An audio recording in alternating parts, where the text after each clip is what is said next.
Welcome back, everybody. President Obama is getting set to announce new climate rules for existing power plants in America.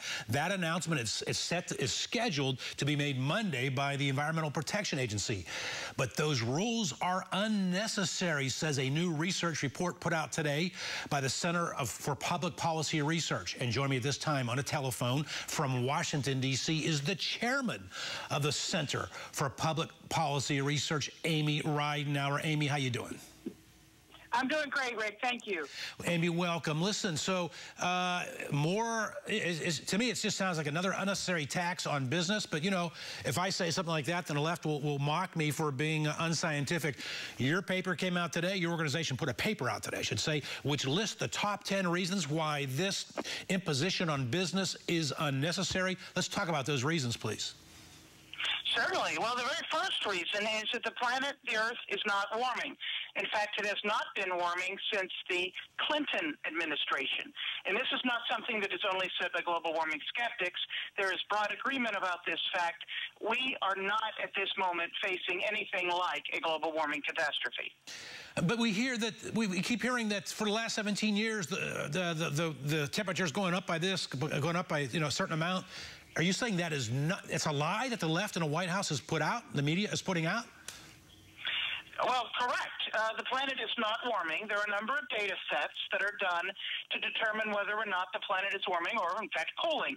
Some of those are done by universities, some by Americans, some abroad, some by private business. There's a very significant and reliable one that is done by NASA in conjunction with the University of Alabama at Huntsville that measures atmospheric temperatures, and that's a really good one because it doesn't matter if you're near a city or, development, things like that do not affect it.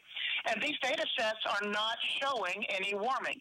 The only thing they really disagree on is what year the quote-unquote pause happened.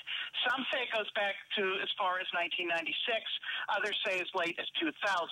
Either way, it's a minimum of 14 years and nearly 18 in many other cases. All right, final question on this story, Amy. I need to ask you this. Why then we keep hearing from the left and from the White House and the media that there's all these scientists, there's like 1,001% of the world's scientists that ever existed since the history of mankind who agree with man-made global warming? I don't get it.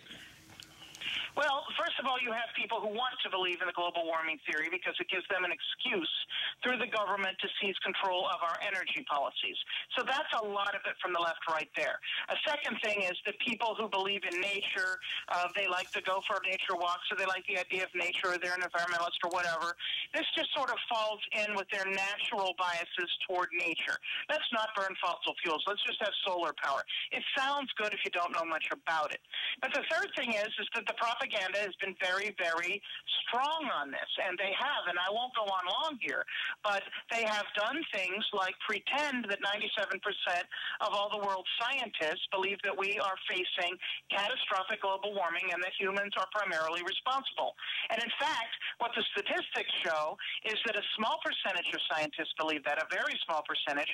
Mostly what scientists believe is that humans have some impact and that there isn't evidence of a catastrophe. All right. And that's a narrative that does not get out there often enough, because if you didn't know any better, you would think, as I just indicated a moment ago.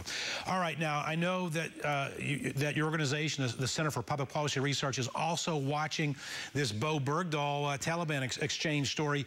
Now, senators from both parties, as we all know, are upset over a classified meeting which occurred yesterday on this Bergdahl deal, because they say that they've emerged from this classified meeting and they've said that there are still many unanswered questions which remain. This story, Amy Ridenour, just gives the feeling that there's a bigger story at play here. What's your take on the latest developments here?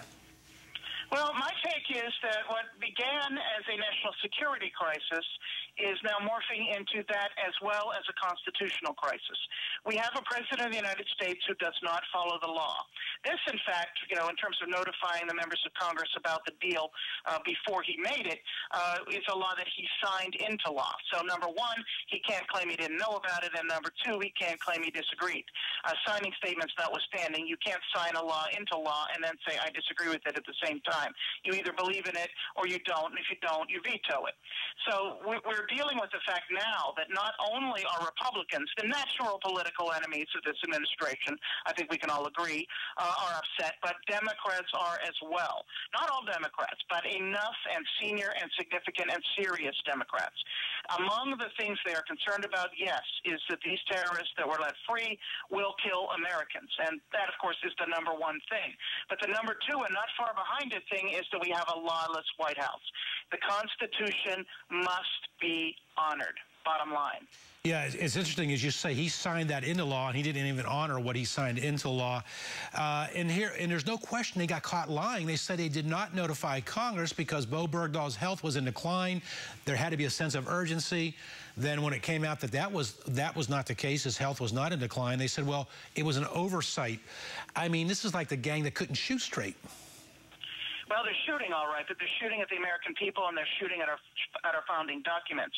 Another thing that they did was try to pretend that they actually did notify Congress because in 2011 they said they were considering a deal but decided not to do it. That is hardly the same thing as later on saying, oh, by the way, we reconsidered and we decided to do it.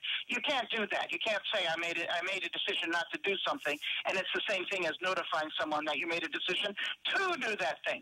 So what people are seeing, and we're seeing this now, and it's just amazing to watch, in the left-wing mainstream media, like Time Magazine, articles that just make the administration look terrible. And you got to know they don't want to write that. You know, before we let you go, I just want to say, first of all, Amy Ridenour, thank you for joining us. Chairman of the National Center for Public Policy Research. Very good information, very good perspective on those two topics. I just want to say this. I believe that the disappointment in the performance of the George W. Bush White House is what led us to such a leftist ideological president in Barack Obama. I believe that the incompetence, the failure of this presidency is going to lead us to a more conservative president in 2016. All right, that's Amy Ridenour from Washington. Thank you for joining us.